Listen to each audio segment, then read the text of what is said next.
नमस्कार। आज हम लोग वापस पढ़ेंगे रचना के आधार पर वाक्य के भेद। रचना के आधार पर वाक्य के भेद यानी रचना के अर्थात बनावट। वाक्य के दो प्रकार के हैं, एक अर्थ की दृष्टि से वाक्य के भेद और रचना की दृष्टि से वाक्य के भेद। अर्थ की दृष्टि से वाक्य के भेद आपने पिछली कक्षा अर्थात कक्षा 9 में 9वीं कक्षा में आपने पढ़ा है और ये है आपकी 10वीं कक्षा। तो 10वीं कक्षा में आप पढ़ेंगे साधारण रचना के आधार पर वाक्य के भेद। तो सबसे पहला है साधारण वाक्य, दूसरा है मिश्र वाक्य, तीसरा है संयुक्त वाक्य। अब इसकी परिभाषा क्या? एक कर्ता, साधारण वाक्य के अंतर्गत एक कर्ता हो, एक क्रिया हो या एक उद्देश्य हो और एक विधेय हो तो वह होता है साधारण वाक्य। साधारण वाक्य के लिए कोई भी एक वाक्य ले लिया जाए। राम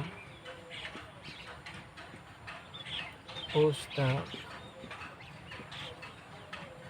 पढ़ता है। हाँ? राम पुस्तक पढ़ता है, यह साधारण वाक्य हो गया। एक कर्ता, एक क्रिया और एक उद्देश्य और विधेय। एक उद्देश्य है और एक विधेय है। दो उद्देश्य दो विधेय इसमें नहीं है। और साधारण वाक्य को ऐसा ही हम कह सकते हैं जिसमें एक कर्ता हो, एक क्रिया हो, एक उद्देश्य हो या एक क्रिया और एक विधेय हो, वह होता है साधारण वाक्य। जैसे राम पुस्तक पढ़ता है। साधारण वाक्य को पहचानना बहुत आसान है। आपको ज़्यादा लंबा वाक्य आपको देखना नहीं है। इसमें साधारण वाक्य को पहचानने के लिए आपको देखना है मिश्र वाक्य को, आपको देखना है संयुक्त वाक्य को। साधारण वाक्य जो मिश्र वाक्य नहीं है, जो संयुक्त वाक्य नहीं है, वो साधारण वाक्य है। तो बहुत ही आसान होगा आपके लिए, बहुत ही सरल होगा आपके लिए कि साधारण वाक्य कर्ता क्रिया विधेय है ना। राम पुस्तक पढ़ता है ना। जब राम पुस्तक पढ़ता है तो यह एक साधारण वाक्य है। अभी अगला है मिश्र वाक्य। मिश्र वाक्य अंतर्गत एक से इसकी परिभाषा के लिए आप ऐसे समझ सकते हैं कि जहाँ पर एक से अधिक उपवाक्यों से हुआ है। यानी उपवाक्य का मतलब क्या है? जिसमें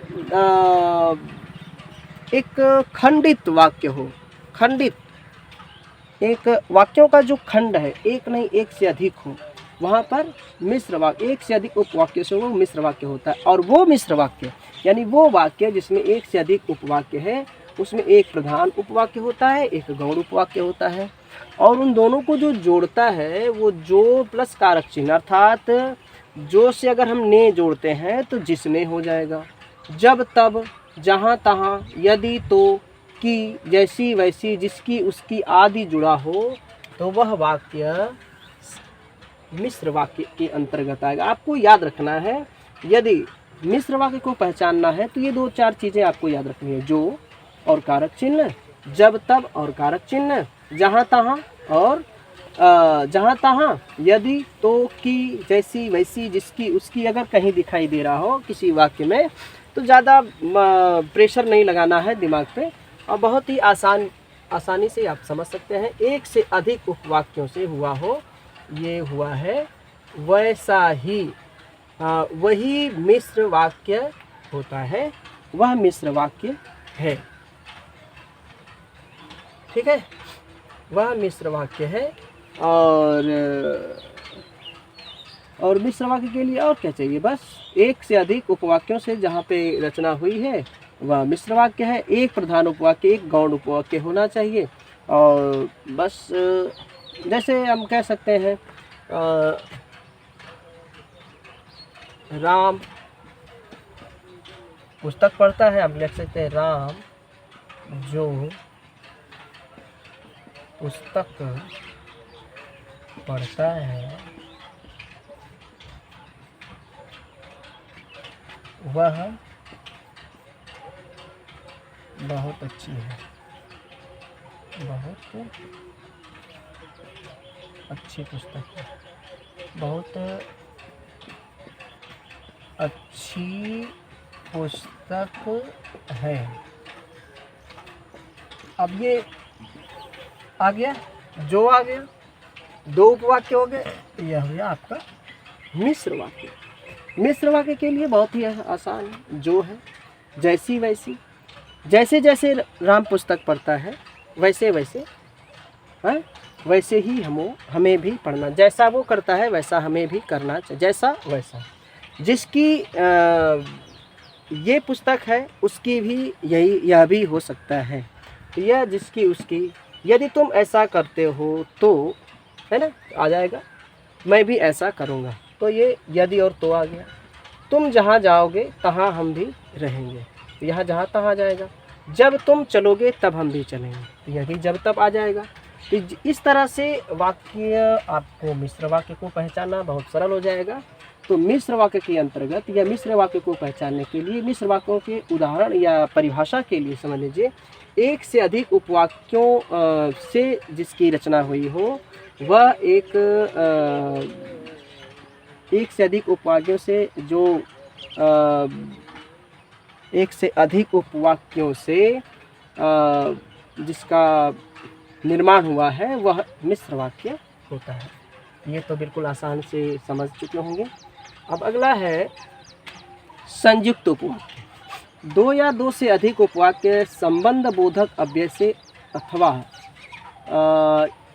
किंतु, वा, अथवा, किंतु, परंतु, लेकिन और या, इन सब से जुड़े होते हैं। यानी ऐसा कह सकते हैं राम और श्याम, या राम और लक्ष्मण, राम लक्ष्मण और सीता वन में गए, ये और शब्द से जुड़ता है और ये यहाँ पे वाक्य संयुक्त वाक्य, राम लक्ष्मण सीता वन में गए, यहाँ पे नहीं है, तो कह सकते हैं कि एक ही साधारण, एक ही कर्ता, ये तीन कर्ता हो जाएगा, तो ये आपका संयुक्त वाक्य हो जाएगा। ये संयुक्त वाक्य के अंतर्गत है।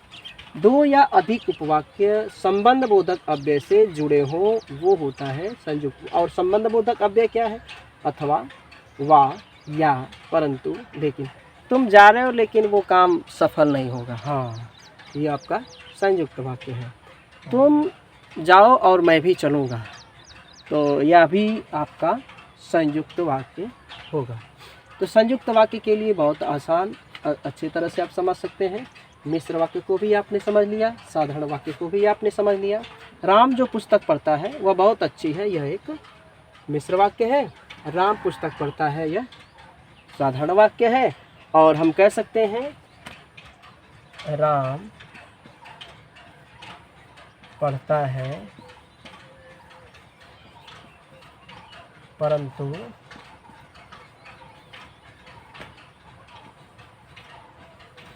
तुम नहीं पढ़ते,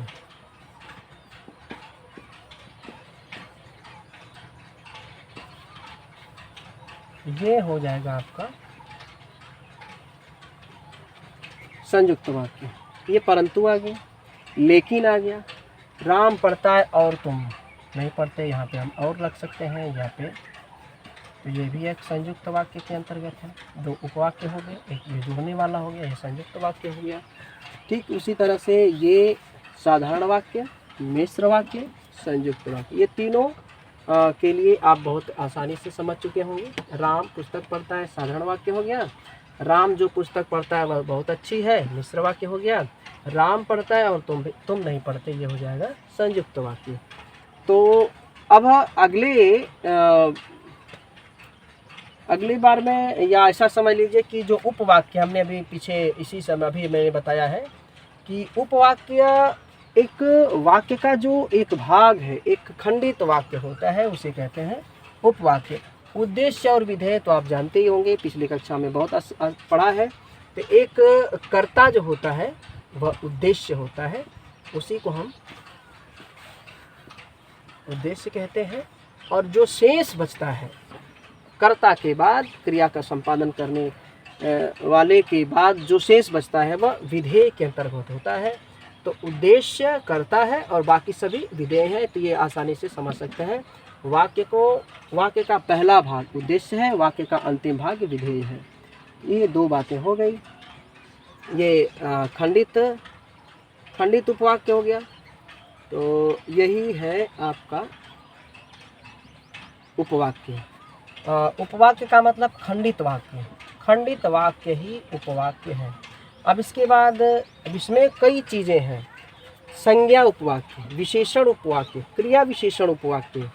तो ये जो संज्ञा उपवाक्य है वो की के द्वारा जुड़ा होगा, की के द्वारा, यानी तुम कोई एक उदाहरण में अगर राम की पुस्तक या ऐसा कह सकते हैं उसके द्वारा अगर जुड़ा हो, और विशेषण के लिए जो और कारक चिन्हों के साथ जुड़ा होता है। जो फल आया था वे बहुत ही मीठे फल थे, तो जो आया, जिसने भी यह काम किया है बहुत अच्छा किया है, विशेषण उपवाक्य हो जाएगा। क्रिया विशेषण जब, जहाँ, जैसा, ज्यों, अगर ये वाक्यों में आता है तो क्रिया विशेषण उपवाक्य के अंतर्गत है।